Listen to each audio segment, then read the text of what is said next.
में फिर से आपका स्वागत है। मूवी की शुरुआत में हम शिकागो में बने एक रेस्टोरेंट में एक खूबसूरत महिला वेट्रेस कैटी को जॉब करता हुआ देखते हैं, जहां वो एक सोए हुए कस्टमर को जगाती है और उससे ये पूछती है कि क्या वो स्टडी कर रहा है, जिस पर वो बताता है कि वो सोशियोलॉजी पढ़ रहा है। इसके बाद हम दोनों को रेस्टोरेंट के बाहर गाड़ी में मौज मस्ती करता हुआ देखते हैं। यहाँ हमें पता चलता है कि ये व्यक्ति एडम केटी का हस्बैंड होता है और कैटी इस रेस्टोरेंट में डबल शिफ्ट पर काम करती है ताकि एडम अपनी पढ़ाई कंप्लीट कर सके और इसके बाद एक अच्छी जॉब मिल जाए ताकि उन दोनों का फ्यूचर सिक्योर हो सके। इसके बाद दोनों बैक डोर से रेस्टोरेंट में वापस चले जाते हैं और देखकर हैरान रह जाते हैं कि एक रॉबर अंदर घुस आया है और उसने एक एम्प्लॉय की जान भी ले ली है। कैटी उसे देखकर घबरा जाती है और एडम फ्राई पैन उठाकर चुपके से उस व्यक्ति पर वार करता है और सभी लोगों को बचा देता है। न्यूज चैनल वाले एडम को उसकी बहादुरी के लिए हीरो मानने लगते हैं। इसके बाद इस रॉबर को जेल में डाल दिया जाता है। फिर हमें मूवी में 4 महीने बाद का समय भी दिखाया जाता है, जहां हम केटी को देखते हैं जो कि इस इंसिडेंट से मूव ऑन कर जाती है और एक अमीर व्यक्ति लियोनार्डो के बड़े से मेंशन में केयर टेकर की जॉब करती है। ये व्यक्ति इस घर में अकेला रहता है।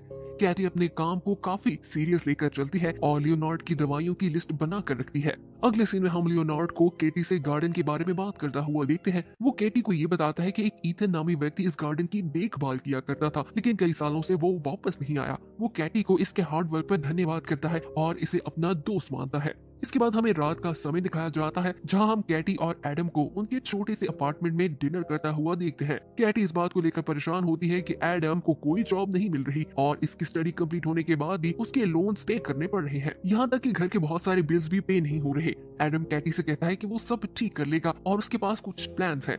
एडम को जॉब नहीं मिल रही होती, जिसके कारण कैटी उसके बहानों से तंग आ जाती है। एडम उसे रिलैक्स करने के लिए उसके पास जाता है, लेकिन अचानक कैटी के हाथ से प्लेट जमीन पर गिरकर टूट जाती है। कैटी का मूड खराब हो जाता है और वो घर से बाहर चली जाती है ताकि खुद को शांत कर सके।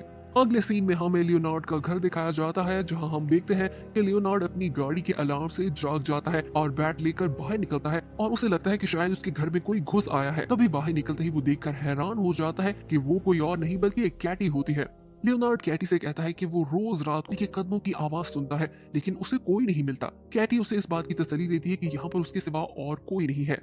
इसके बाद लियोनार्ड कैटी से रात के इस समय यहाँ आने की वजह पूछता है, जिस पर वो अपने फाइनेंशियल प्रॉब्लम्स के बारे में लियोनार्ड को बताती है।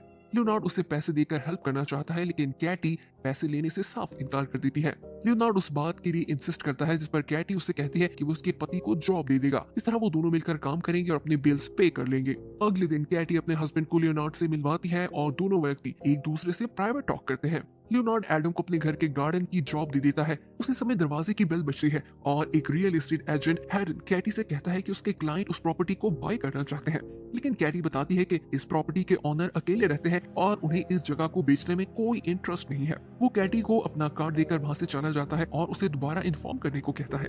कुछ समय बाद हम एडम को गार्डन का काम करता हुआ देखते हैं। एडम इतनी बड़ी शानदार मैंशन और लग्जरी गाड़ियों को देखकर काफी प्रभावित दिखाई देता है। इसके बाद कैटी की केयर टेकर एजेंसी का ऑनर मिस्टर कैल्वर्न वहां आ जाता है और लियोनार्ड से कैटी के बारे में पूछता है। लियोनार्ड बताता है कि कैटी अपनी जॉब बखूबी निभा रही है। वापस जाते समय कैल्वर्न उस नए गार्डनर के बारे में पूछता है। कैटी उसे नहीं बताती कि ये उसका हस्बैंड है और उससे कहती है कि उसे लियोनार्डो ने रखा है। उसके बाद शाम के समय लियोनार्ड कैटी को उसकी सैलरी का चेक देता है। बीच रास्ते कैटी को पता चलता है कि लियोनार्ड उसके कैश पर काफी ज्यादा अमाउंट में बोनस दिया है। कैटी इन पैसों को स्वीकार नहीं करती और लियोनार्ड से दोबारा चेक लिखवाने के बारे में सोचती है, लेकिन एडम उसे बताता है कि बैंक बंद होने वाला है। अगर आज हमने बिल पे नहीं किया तो हमें घर से निकाल देंगे, तो पैसे निकलवा लो और अगले दिन लियोनार्ड को वापस कर देना। इसके बाद कैटी बैंक में जाती हुई दिखाई देती है और यहाँ पर हम देखते हैं कि हैरन अपनी गाड़ी में बैठकर कैटी पर नजर रखे हुए होता है। रात के समय कैटी एडम को बताती है कि लियोनार्ड के पेरेंट्स 30 साल पहले मर चुके थे और वो अपनी फैमिली का अकेला वारिस था। अगले दिन कैटी अपनी रूटीन अनुसार लियोनार्ड के लिए ब्रेकफास्ट रेडी करके उसकी फेवरेट जगह एटिक में जाती है और देखकर हैरान रह जाती है कि लियोनार्ड की सांसें नहीं चल रही हैं और वो मर चुका है। कुछ समय बाद एडम वहां आ जाता है और कैटी को शांत करता है और इस जगह को एक्सप्लोर करने लगता है, जहां उसे एक बॉक्स मिलता है जिसमें उसे लियोनार्ड की फैमिली की पिक्चर्स मिलती हैं। इस बॉक्स को खोलने पर एडम ये देखकर हैरान हो जाता है कि उसके नीचे हजारों डॉलर छुपे होते हैं। अगले सीन में हम देखते हैं कि एडम और कैटी इन पैसों को लेकर विचार कर रहे होते हैं। कैटी बताती है कि उसे किसी के पैसे नहीं लेने चाहिए, जबकि एडम उसे बताता है कि लियोनार्ड का कोई रिलेटिव नहीं है, जिसके कारण ये पैसे गवर्नमेंट ले जाएगी, इसलिए बेहतर है हम ये पैसे अपने लिए रख लें। कैटी एडम की बात मान जाती है, लेकिन इस शर्त पर कि हमें ये सब कुछ बहुत ख्याल से करना होगा। एडम कैटी को इस बात पर यकीन दिलाता है कि वो ख्याल रखेगा।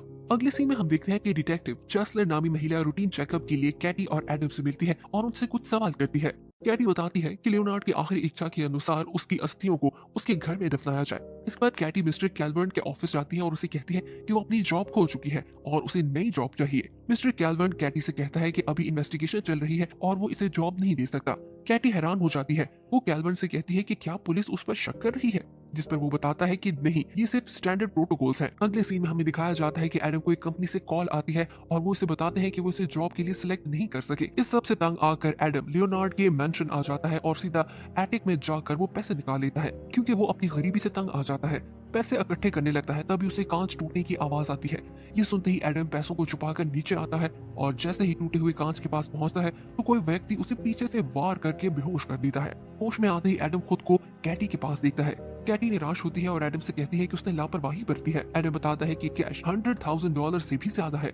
ये सुनकर कैटी हैरान हो जाती है। इसके बाद दोनों मिलकर ये डिसाइड करते हैं कि पैसों को बैंक में रखना चाहिए। इस बार भी वो स्टेट एजेंट हेडन उन पर नजर रखे हुए होता है।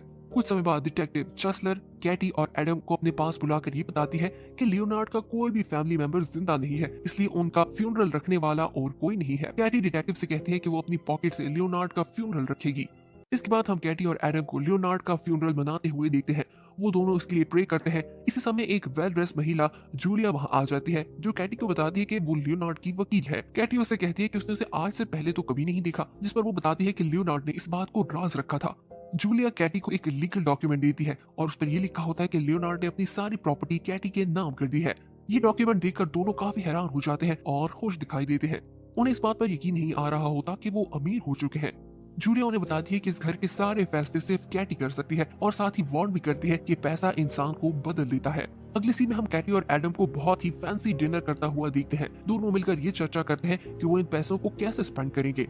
हमेशा की तरह एडम कैटी से कहता है कि वो इसकी पसंद की लग्जरी गाड़ियां और दूसरी चीजें खरीदेगा, लेकिन कैटी एडम से कहती है कि हमें बहुत ख्याल से चलना होगा और कुछ समय के लिए हमें ऐसा कुछ नहीं करना जिससे हम लोगों की नजरों में आ जाए। इसके बाद दोनों अपने पुराने घर से सामान शिफ्ट करते हुए दिखाई देते हैं। तभी एडम को पुलिस स्टेशन से कॉल आती है और उसे 5 महीने पहले इस रेस्टोरेंट पे होने वाली घटना के लिए बुलाया जाता है। पुलिस स्टेशन पहुंचते ही एडम को पता चलता है कि पुलिस स्टेशन से उसे कोई भी कॉल नहीं मिलाई गई, क्योंकि वो व्यक्ति जिसने रेस्टोरेंट पर हमला किया था वो जेल में मारा गया है। ये सुनकर एडम हैरान हो जाता है, क्या आखिर उसे ये कॉल किसने की? दूसरी ओर जब कैटी घर पर अकेली होती है तो वही रियल एस्टेट एजेंट हैटन वहां आ जाता है और इस बार वो कैटी से बदतमीजी करता है और उसे कहता है कि क्लाइंट के घर को उसे सील करना ही होगा। कैटी गुस्से में आ जाती है और कॉप को बुलाने की धमकी देती है। ये सुनने के बाद वो वहां से चला जाता है। रात के समय कैटी जूलिया को इस बारे में बताना चाहती है, लेकिन एडम उसे मना कर देता है और कहता है कि हैटन काफी रियल एस्टेट एजेंट्स की तरह एक भारी कमीशन के पीछे है, इससे ज्यादा कुछ नहीं है। अगले सीन में हम देखते हैं कि डिटेक्टिव जेसलर कैटी से मिलती है और उससे काफी सवाल करने लगती है कि 4 महीने पहले एक अमीर आदमी के घर काम करने वाली महिला इतने करीब कैसे हो गई कि उसने पूरी प्रॉपर्टी उसके नाम कर दी। वो कैटी से कहती है कि क्या उसका पति उसे रोज लेने आता है, जिस पर वो बताती है कि वो कभी देर नहीं करता। जेसलर कहती है कि क्या तुम्हारे पति ने तुम्हें एक फेक पुलिस कॉल के बारे में बताया? कैटी ये सुनकर हैरान हो जाती है। इसके बाद एडम कैटी को जेसलर से बात करता हुआ देखता है और कैटी से कहता है कि हमने डिसाइड किया था कि हम इससे बात नहीं करेंगे। कैटी एडम से कहती है कि ये फैसला सिर्फ तुमने किया था। कैटी एडम से सवाल करती है कि उसने उसे फेक कॉल के बारे में क्यों नहीं बताया। एडम कहता है कि वो उसे बताने ही वाला था। कैटी कहती है कि किसी ने ये फेक कॉल की ताकि हैटन घर में आकर तंग कर सके, यानी कोई इस घर में पड़े पैसों के बारे में जानता है। वकील जूलिया से मशवरा लेने के बाद कैटी एडम से कहती है उन्हें इल्लीगल पैसों को वापस रखना होगा, वरना वो सब कुछ खो देंगे, लेकिन वो पैसे रखने से इनकार कर देता है। अगले दिन एडम के घर से बाहर जाते ही कैटी मैंशन को एक्सप्लोर करने लगती है और उसे एक हिडन रूम मिल जाता है, जिसके फ्लोर पर उसे ईथन के नाम लिखे हुए पुराने चेक्स मिलते हैं जिन्हें कैश नहीं किया गया होता। तभी अचानक कैटी को ईथन की डेड बॉडी मिल जाती है। उसे देखकर कैटी चौंक जाती है और यहाँ पर कैटी को करोड़ों डॉलर्स के डायमंड मिल जाते हैं। कैटी एडम को बताती है कि ईथन की जान ले ली गई थी, लेकिन उसने लियोनार्ड से मदद नहीं मांगी और खुद को कमरे में क्यों छुपा दिया। इस पर एडम बताता है कि शायद उसके साथ जो कुछ भी हुआ वो उन हीरो की वजह से है। तभी अचानक डोर नॉक होता है और वो दरवाजे पर मिस्टर कैलबर्न को देखते हैं, जिसे कैटी पर शक होने लगता है और वो दोनों से कहता है कि वो इनके खिलाफ लीगल एक्शन लेगा। इसके बाद कैटी लियोनार्ड का रूम क्लीन करती है। तभी लियोनार्ड की मेडिसिन की खाली बोतल मिल जाती है। मेडिसिन की लिस्ट चेक करने पर कैटी को पता चलता है कि उस रात मेडिसिन की बोतल को खाली नहीं होना चाहिए था। रात के समय Adam 2 brand new mobile phone purchase करके ले आता है। कैटी एडम से कहती है कि हमें इन डायमंड को वापस करना होगा। एडम उसे बताता है कि ईथन मर चुका है और हीरो का इल्जाम भी इस पर था। इस बारे में कोई नहीं जानता, इसलिए खेल खत्म और पैसा हजम। कैटी डिटेक्टिव जेसलर को कॉल करना चाहती है लेकिन वो इससे मना कर देता है और बताता है कि उसे ये डायमंड चाहिए और वो अपनी पहले जैसी जिंदगी नहीं जीना चाहता। वो कैटी से वादा करता है कि वो सब कुछ ठीक कर लेगा और उसे चिंता करने की जरूरत नहीं है। आधी रात को कैटी को गन लोड करने की आवाज आती है और उसे पता चलता है कि घर में कोई घुस आया है। एडम उसका पीछा करता है और यहाँ पर दोनों को रियलाइज होता है कि ये व्यक्ति और कोई नहीं बल्कि मिस्टर कैल्वन होता है। एडम के शोर मचाने पर मिस्टर कैल्वन सीढ़ियों से स्लिप होकर गिर जाता है और वहीं पर उसकी डेथ हो जाती है। अगली सुबह पुलिस इन्वेस्टिगेशन करती है और ये फैसला करती है कि ये सिर्फ एक एक्सीडेंट था, लेकिन डिटेक्टिव चेस्लर को दाल में कुछ काला लगता है। इसके बाद वो कैटी को अकेला देखकर उससे बात करती है और उसे बताती है कि इस सब के पीछे उसके पति एडम का हाथ हो सकता है, क्योंकि जब वो यहाँ गार्डनर की जॉब करने आया था तभी से सारे मसले शुरू हुए हैं।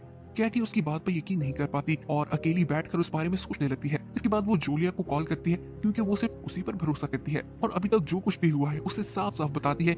और इसके बाद जूलिया और कैटी बैंक जाकर देखते हैं तो उन्हें पता चलता है कि एडम सारे पैसे लेकर जा चुका होता है। जूलिया उसे बताती है कि वो उसे धोखा देकर इसे पुलिस के हवाले कर देगा। ये जानते हैं कि हीरे एडम के पास है। जूलिया कैटी से कहती है कि पुलिस बहुत जल्द उसके घर पर सर्च वारंट लेकर जाएगी। दूसरी ओर डिटेक्टिव चेस्लर को ईथन की डेड बॉडी डंपर में मिल जाती है और उसे लियोनार्ड का लॉन्ड्री टिकट भी मिल जाता है, जिससे ये बात स्पष्ट हो जाती है कि उसका केस से नाता जुड़ा हुआ है। उधर कैटी एडम को देखती है जो अपना सामान पैक कर रहा होता है और पैसे लेकर यहाँ से भागना चाहता है। एडम को इस रियल एस्टेट एजेंट हेडन के बारे में ये जानकारी मिलती है कि वो रियल एस्टेट एजेंट नहीं बल्कि एक चोर है जिसने कुछ समय पहले $3 मिलियन चुराए थे और इस हीरो की कीमत के बराबर है। और हेडन के साथ चोरी करने वाला साथी और कोई नहीं बल्कि ईथन हो सकता है, जो डायमंड शेयर नहीं करना चाहता था और गोली से जख्मी होकर लियोनार्ड के घर में छुप गया होगा और आज तक उसकी खोज कोई भी नहीं लगा पाया, जिसके कारण वो मर गया। इसी वजह से हेडन इस मैंशन के चक्कर लगाता है ताकि डायमंड वापस ले सके। जूलिया पुलिस को कॉल करने लगती है लेकिन इस बार भी एडम उसे रोक देता है और कहता है कि अगर हमने पुलिस को बता दिया तो हम हीरो को खो देंगे। एडम शॉवर लेने जाता है। जूलिया एडम पर ट्रस्ट करने लगती है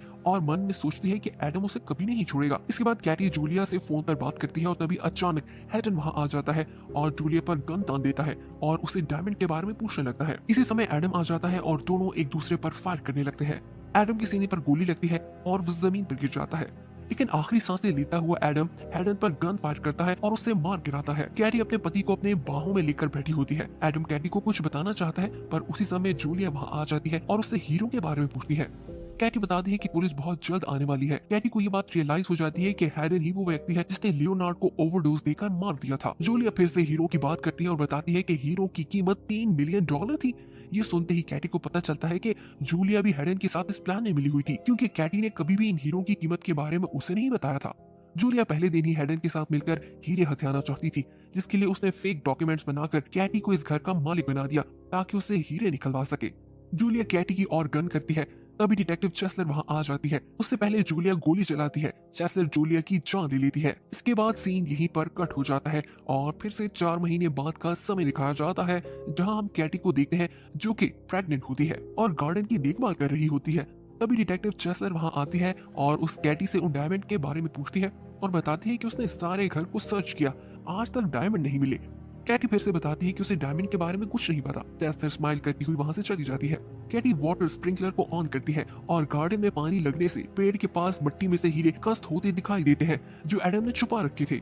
और यहीं पर मूवी एंड हो जाती है। आशा करते हैं कि आपको ये मूवी काफी पसंद आई होगी। ऐसे ही कमाल की वीडियोस देखने के लिए हमारे साथ बने रहिए। मिलते हैं नई वीडियो के साथ, तब तक के लिए बाय बाय।